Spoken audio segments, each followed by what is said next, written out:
realizing how incredibly fragile our lives are, realizing how delicate our lives are, realizing how any time our lives can be snuffed away. We need to seek a refuge.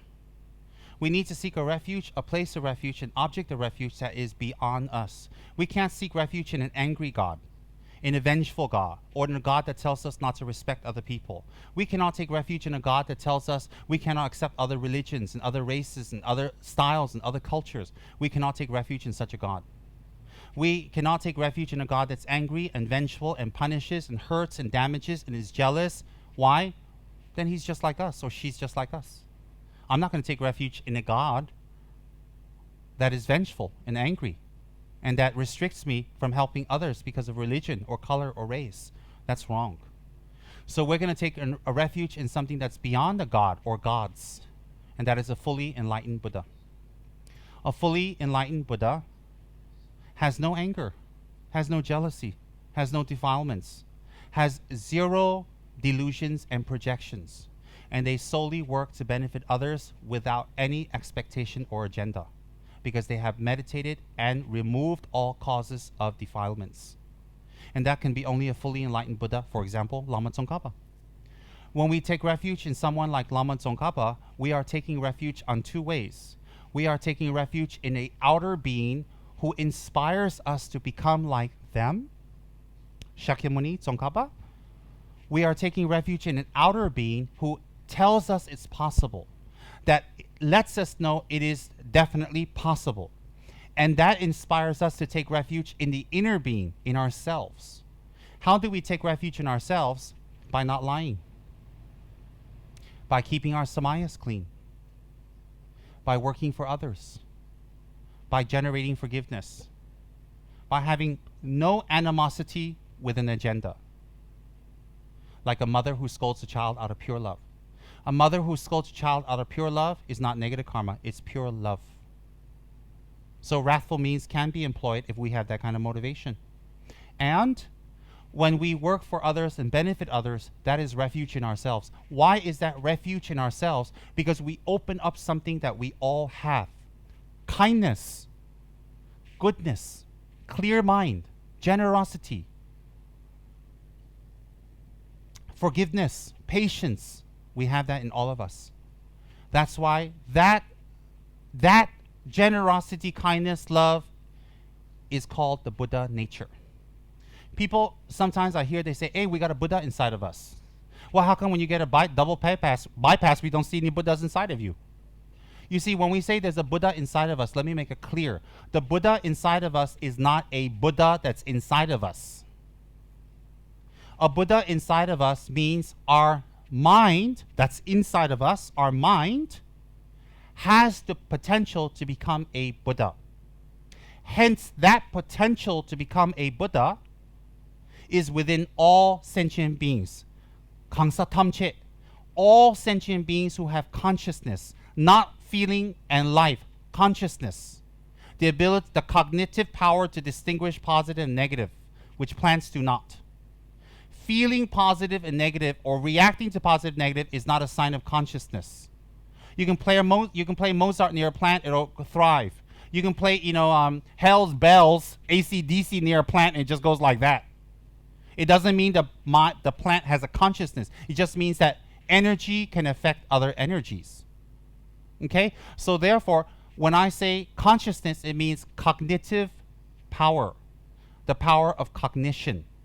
The power of cognition to discern left, right and wrong, and the power of cognition to acquire or to delete karma. Okay? So all sentient beings have a consciousness. All sentient beings have a consciousness. Hence, let me explain something very simple and easy for you today, because I'm not going to talk too much on rituals. You guys are going to do that. Once I finish talking, I'm out of here. I'm going to go home and meditate on my DVD. I'm dying to watch Murder Garage. A bunch of people go into garage and murder people. It's really exciting. Anyways, I like deep movies like that. I like horror and science fiction, fantasy. I don't like love movies. I force myself to watch animal stories because it's quite painful. I like documentaries. I don't like sex movies. Oops, bubbly movies. Not because I'm goody-goody, it's boring. You've seen it once, you've seen it all. What else is new?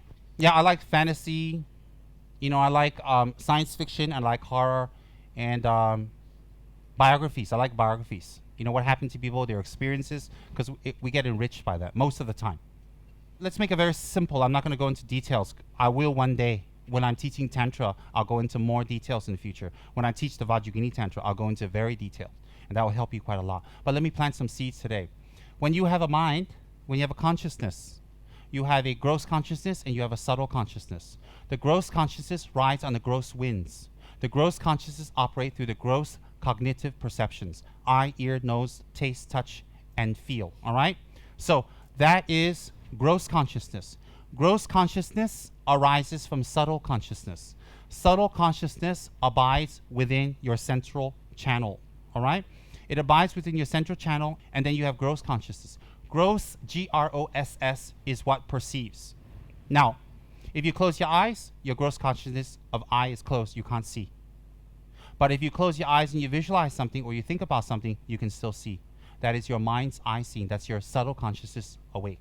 When you have dreams, you feel, you taste, you touch, you got happiness. You can, some of you riding horses, some of you are flying airplanes, sometimes airplanes crashing, you can feel the fear. Sometimes you meet Albert in a dark alley, you're scared. I mean, you still feel it. You still feel it. Like Paris has a bad hair day, like today, she gets scared. She saw her own, with her own eye consciousness. Oh my God. Anyways, when you're alive, you're working through gross consciousness most of the time. When you're sleeping, the subtle consciousness comes through. When you reach certain states in physical actions, your subtle consciousness come through. And when you're dying or when you're dead, your subtle consciousness come through. Those are the 3 times your subtle consciousness will come through. Otherwise, it's operated by a gross consciousness. Gross consciousness arises from subtle consciousness. When you die, gross consciousness dissolves into the subtle consciousness. The subtle consciousness is what leaves your body. Highly attained lamas will stay in tukdam, or meditation of death, which means gross consciousness dissolved by all forms, by all checking the heart, all that, they're dead. There's no heartbeat. But they will stay in meditation because their gross consciousness is still in their body. And they have control to leave. Gross consciousness operates on a secondary timeline. Meaning, if the gross consciousness is existing at this moment, it existed at this second, it existed a previous second. When it existed a previous second, it existed a previous second to that. And all these seconds make up minutes, hours, days, months, and years, and decades, and centuries. So what happens is that if you are perceiving now, and you are listening now, and you are existing now, and you are thinking now, it is because you were around a minute ago. If you were around a minute ago, you were around an hour ago. If you were around 10 hours ago, you were around now. So by logic, the mind operates like this, like a movie film strip. It doesn't break. So therefore, because you are thinking and cognizing now or perceiving now, you were around before. Hence, let's say you're 50 and you go backwards to your 10, 11, or 8 or 6, 7 years old, you don't remember anything. Just because you don't remember anything does not mean you don't exist. It just means you haven't concentrated. Through meditation on breath, you can gain awareness and perfect memory of what you were doing when you were 6, 7, 4, 3 years old. Proof, in Western science, hypnosis is a proven theory. It is a proven medical practice. It is a proven way to gauge, to release pain, to release trauma. Why? Through hypnosis, one can relax the gross mind, go into the subtle mind, and the subtle mind can remember. Why? Everything we have experienced, the Buddha says, is not forgotten. It is latent within us. And what's beautiful about Buddha's teachings, it matches science very well. Very much. Especially when I watch Discovery, they discovered that, but that was already what Buddha talked about in the scriptures. I'm like, oh, that's neat. Buddha even talks about the atom. It's called Tu. He talks about the atom and how they form. Long time ago. So my point is that this mind is made up of seconds, but it's very quick. All memory, all that we have done are recorded within our consciousness. It never goes away. Since I've been talking, half hour, 1 hour has passed. We were here an hour ago. If I say to you, what did you eat last Tuesday? Lunch. Tell me now. most of you cannot remember. But if you relax, don't talk, you go back, you think who you were with, what day, you're at the office, what, you probably can remember. Similarly, meditation is the same thing. When you calm your mind down, you can remember. People who meditate have a very good memory. Their memory is very sharp and quick and very precise. People who don't meditate, your memory starts to lapse as you get older. That's why when you meet great masters in Ganden, they can be 80 years old, but their mind is sharp and quick. Why? They've used it. So therefore, meditation is very beneficial for our mind.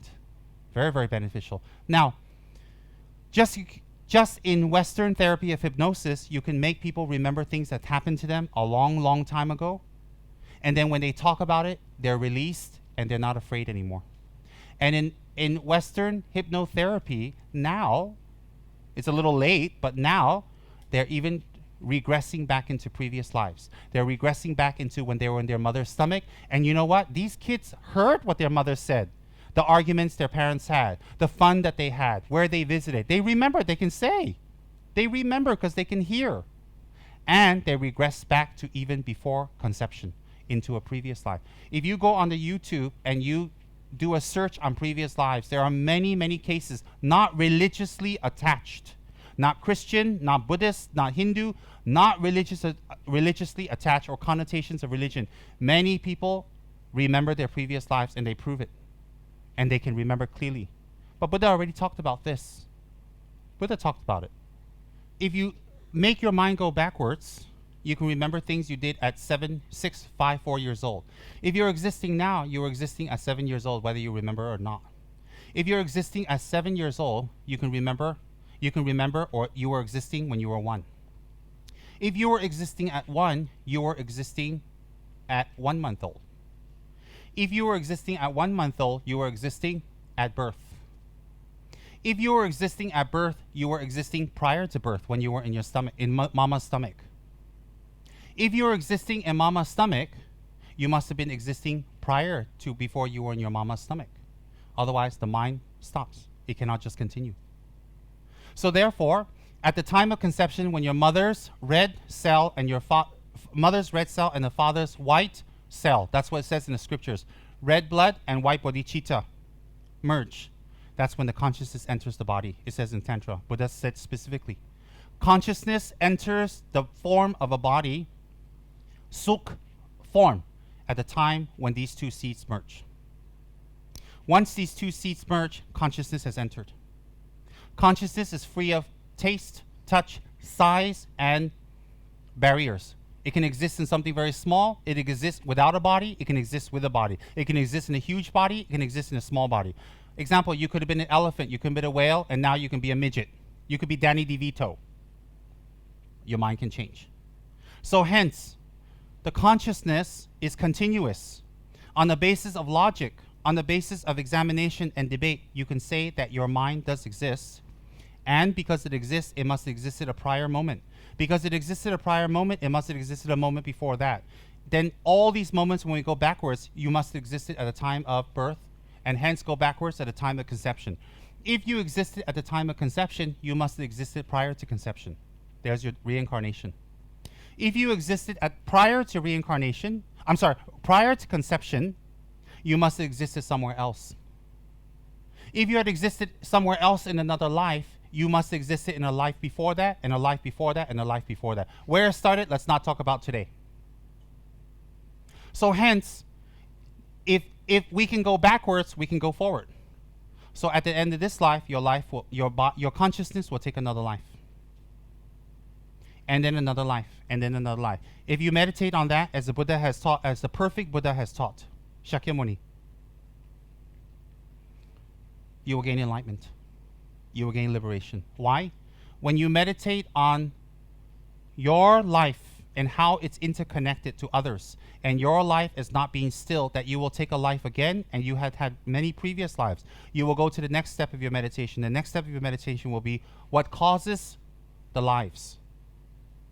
What causes the experiences in each life? It must be karma. Why? If it is a all-controlling outside deity, God, or somebody in the sky, then all of us should have equal experiences, equal chances, equal start, equal end. Equal. Example, there are places in Africa, there are places in Asia, there are places in, I don't know where, in distant parts of our world where nobody's heard about religion. So if they've never heard about Buddha, they've never heard about Jesus, they go to hell, they go to purgatory. Doesn't make sense.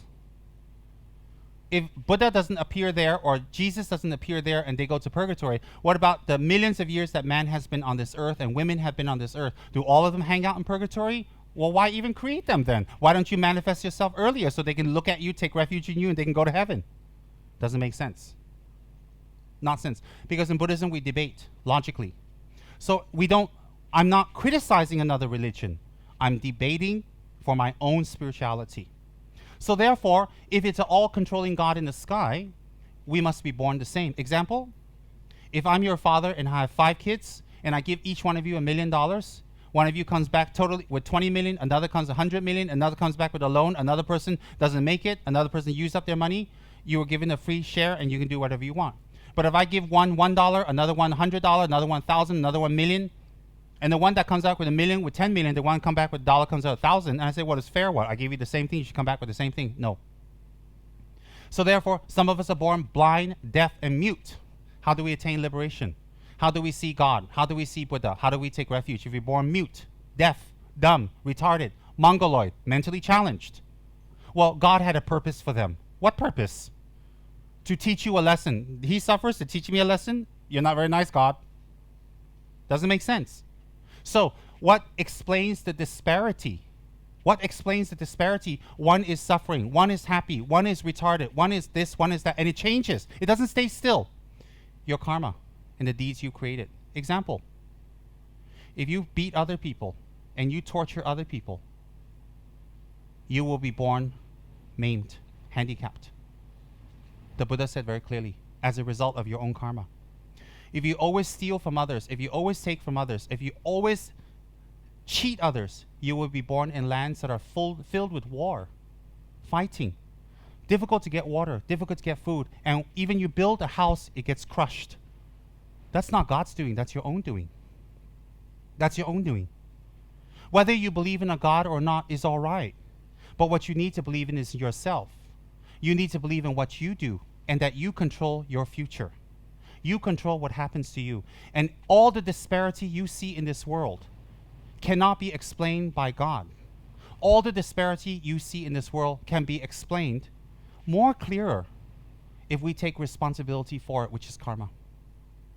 You see, if you accept karma, when bad things happen, you don't lash out at other people. You become patient. You become gentle. You accept. And you make a difference. When you blame others, anger comes, violence comes, murder comes, pain comes. You see, karma makes you take responsibility. Karma doesn't allow you to blame others. Karma does not allow you to blame others. Karma doesn't allow you to blame yourself. Karma tells you what's wrong. Karma explains to you what's wrong, and therefore you do something about it. So if you want to rely on an outer deity to give you liberation and freedom, if you want to rely on an outer deity, then how come nobody's prayers is heard? Nobody's prayer is heard. Why is there suffering after suffering after suffering? And you know what? I don't know, in 1,000 years, 1,000,000 years, 100 million, I don't know. Definitely our sun will burn out. Definitely our planet will blow up. Definitely we will be exterminated. Definitely. That's scientific fact. You can call it Armageddon, whatever, I don't know. I don't have any prophecies on that, but that's a scientific fact that our sun will burn out and we will be destroyed. This planet and everything we know of it will be crushed and destroyed and reformed again. What am I saying? But Buddha has explained many planes of existences, many places you can take rebirth, many other forms of life you can take rebirth in. Samsara is not planet Earth. Planet Earth is a dot in samsara. Samsara is not planet Earth.